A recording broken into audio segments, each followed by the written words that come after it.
दोस्तों, जय Hind. Defence news के प्लेटफॉर्म पर सुखदर तोमर आपका स्वागत करता है। दोस्तों, आज सिर्फ मेरे पास एक सब्जेक्ट है जिसके ऊपर मैं आपसे चर्चा करना चाहूंगा, जो है अपना मिलिट्री सर्विस पे, इक्वलाइजेशन ऑफ मिलिट्री सर्विस पे। एमएसपी को ऑफिसर्स के बराबर जेसीओआर को मिलना चाहिए।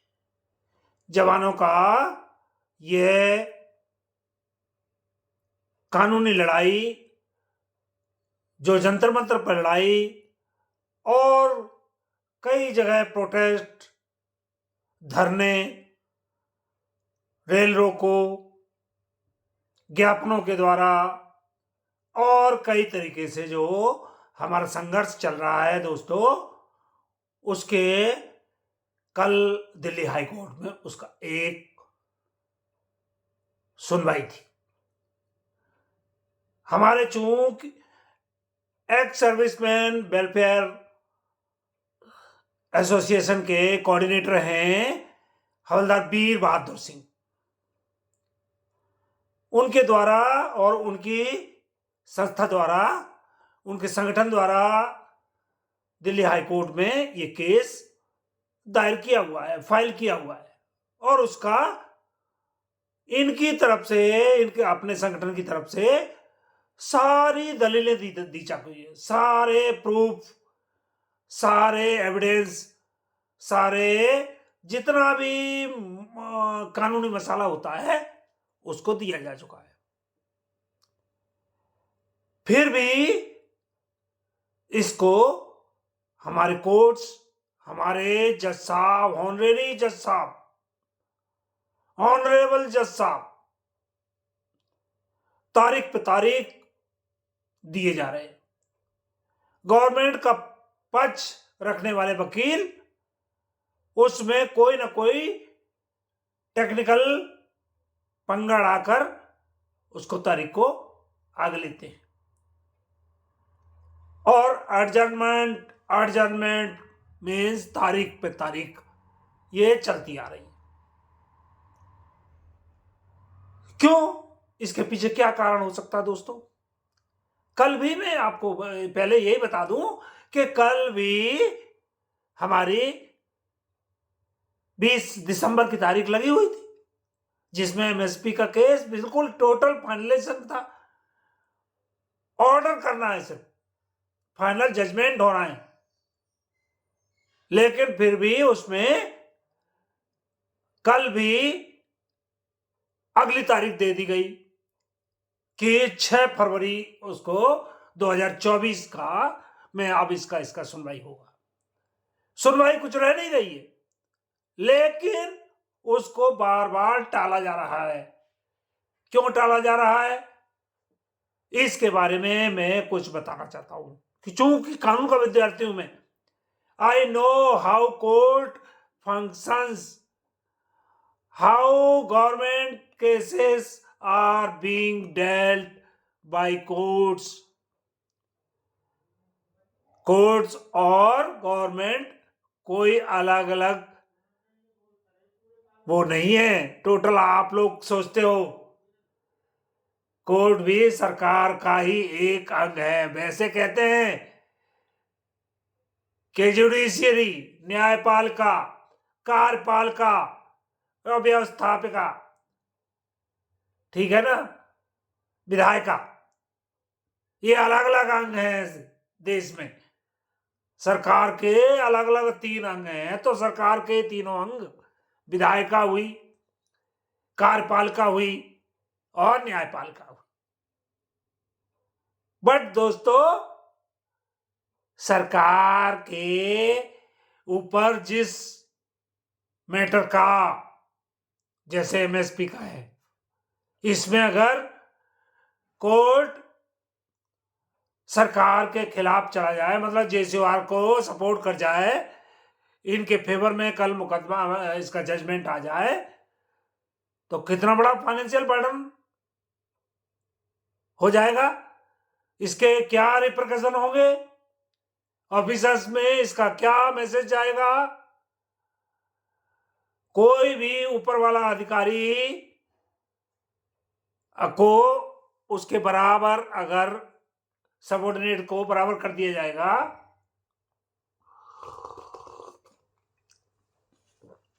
क्या वो खुश होगा? इन कई चीजों का ध्यान रखते हुए कोर्ट और सरकार भी इसको इन केन प्रकारेण बाय हॉक एंड बाय कॉक बाय एनी मींस इस केस को लंबा खींचा जा रहा है। और लंबा खींच के मैं आज यहां भविष्यवाणी कर सकता हूं कि इसका क्या फैसला होगा। आई एम नॉट ए भविष्य वक्ता, मैं कोई भविष्य वक्ता नहीं हूं, लेकिन मैं आज इसकी भविष्यवाणी कर सकता हूं कि इस केस में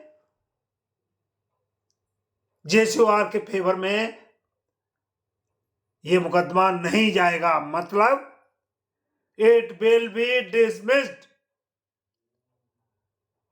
not even a single penny will be increased. और आपको हमारे हवलदार वीर बहादुर सिंह कहते हैं कि यह बहुत लंबी लड़ाई है, इसमें हमको धैर्य नहीं खोना है।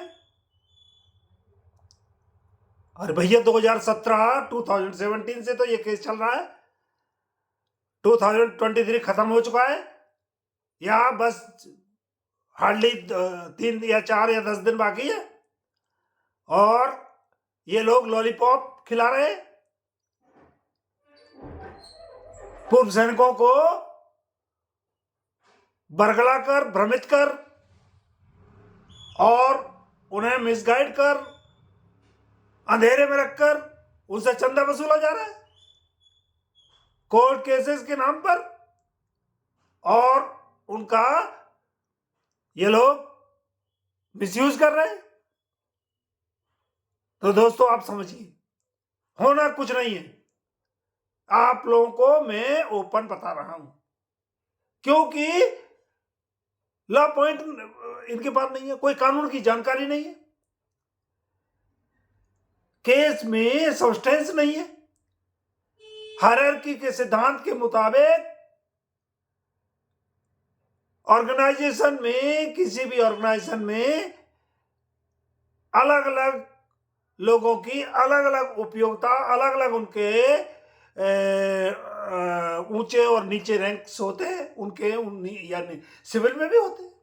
सिविल में आप देखिए, किसी भी फैक्ट्री में, पब्लिक अंडरटेकिंग में, हर जगह मैनेजर होता है, सबऑर्डिनेट होते हैं, सुपरवाइजर होते हैं, वर्कर होते हैं, अलग अलग तरह की। सबका इक्वल होता है क्या पे एंड अलाउंसेस? नो। कोई कहता है कि अपने आर्मड फोर्सेस में कई तरह के अलाउंसेस हैं, कौन सा अलाउंस बराबर है? Not a single one. कोई बोलता है डीए बराबर है। अरे डीए के बेवकूफ, डीए की क्या यहां कंपैरिजन है? डीए परसेंटेज के हिसाब से मिलता है। डीए बेसिक पे के ऊपर, परसेंटेज के ऊपर मिलता है, तो कैसे बराबर हो गया? एक अफसर की 1 लाख अगर बेसिक पे है और 40% डीए हुआ तो उसकी 40,000 तो डीए हो जाता है। और एक जवान जिसका 20,000 बेसिक पे है उसका 40% से क्या 40,000 हो जाएगा? समझ में नहीं आता। कौन सा तर्क पेश करते हैं? कानूनी लड़ाई कानूनी तरीके से पेश की जाती है। हमको कोर्ट में भावनाएं नहीं चलती हैं। Emotions are not being looked after by the courts. They are looking the facts, evidences, वहां पे evidences और policies और आपकी कानूनी बारीकियां उनके ऊपर फैसले किए जाते हैं। और हमारे पूर्व सैनिकों को कुछ लोग अपना धंधा चलाने के लिए मूर्ख बनाकर, उनको बरगलाकर, उनको तरीके तरीके से सब्जी बाग दिखाकर और उनको झूठे सपने दिखाकर कि मिलिट्री सर्विस पे एमएसपी अफसरों के बराबर दिलाएंगे, और केस तो हमारे फेवर में जा रहा है। जज साहब हंस के है ना बोले कि हम ये टोटल ये आपके फेवर में, बस फैसला होना बाकी है। कितना मूर्ख बनाया जा रहा है। और इसमें एक पूरी चंडाल चौकड़ी लगी हुई। इसको मैं चंडाल चौकड़ी का नॉमेनक्लेचर दूंगा।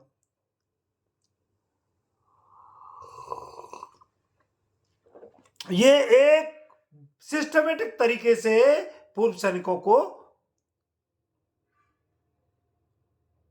बेवकूफ बनाया जा रहा है और उनको उनसे चंदा वसूली का धंधा चल रहा है। इनकी दुकानें इन्होंने बना रखी।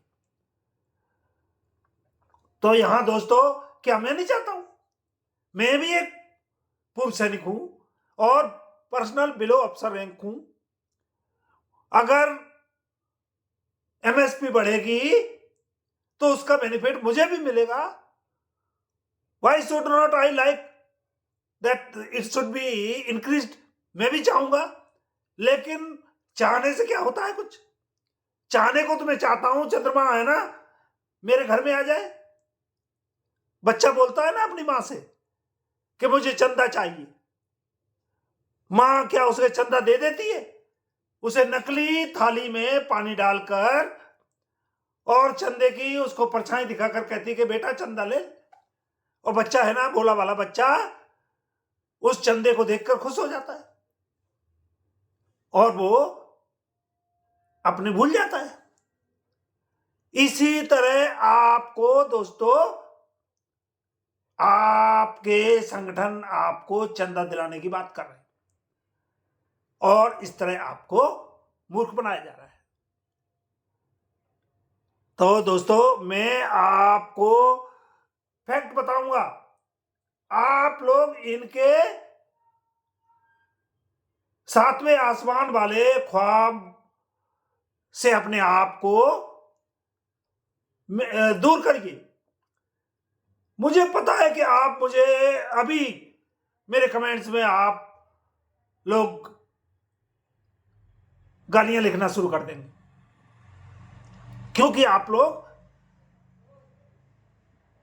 भोले वाले हैं। आप लोगों को बहुत ही आप सीधे साधे हैं। हमारे पूर्व सैनिक बेचारे, चूंकि उनको ऑफिशियल और पॉलिसी मैटर्स की जानकारी नहीं होती है, वो बेचारे फील्ड में काम करके और टेक्निकल उनको काफी नॉलेज होती है, बट उनको लीगल ऑफिशियल पॉलिसी मैटर्स की जानकारी बहुत कम लोगों को होती है। आई थिंक 25% 2% लोगों को होती है। वो इसका मतलब ये नहीं है कि वो बेवकूफ है, but they were have not been given the exposure in that legal field. तो दोस्तों, मैं आपको फिर रिक्वेस्ट करना चाहूंगा हाथ जोड़ के कि आप लोग इन जालसाजों के चक्कर में न पड़े, इन मक्कारों के चक्कर में न पड़े। ये आपको कुछ नहीं दिला पाएंगे और कोई नहीं दिला पाएगा।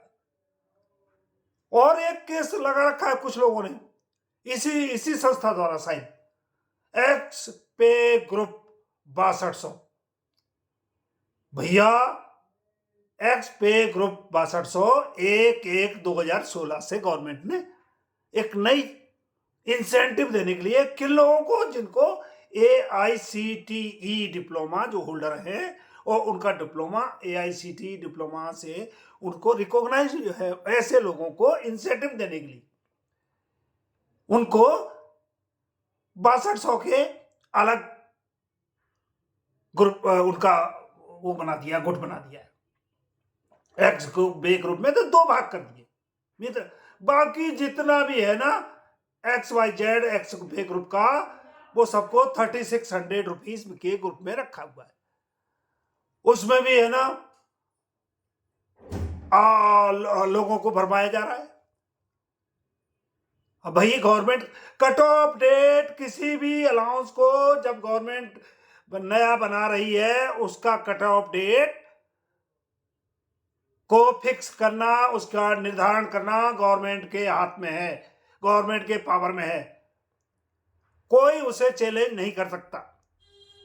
और गवर्नमेंट ने उसको 1/1/16 से डिक्लेयर कर दिया है। अब कहे कि जो रिटायर होगा 31 दिसंबर 2015 तक AICTE डिप्लोमा रिकॉग्नाइज्ड वाले, उनको मिलना चाहिए उसका बेनिफिट। क्यों भाई, इसका कोई अंत है? उसके बाद 2005 वाला बोलेगा, उससे पहले के रिटायर बोलेंगे हमें भी मिलना चाहिए। उसके बाद 1995 वाले बोलेंगे कि हमें भी मिलना चाहिए।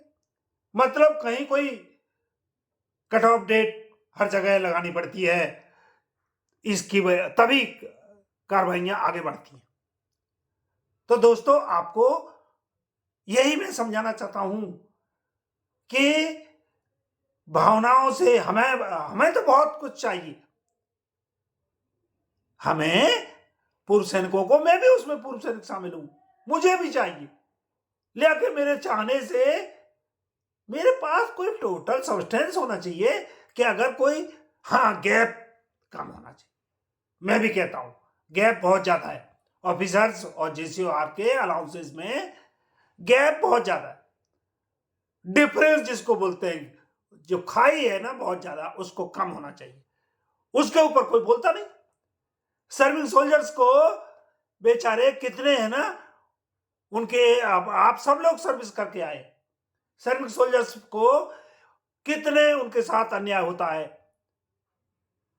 उनके साथ आर्मी एक्ट के तहत, आर्मी एक्ट को मिसयूज करके ऑफिसर्स हमेशा 20 साल 25 साल जब तक वो सर्विस करते हैं, आर्मी एक्ट की तलवार के अंदर उनको डरा कर रखा जाता है।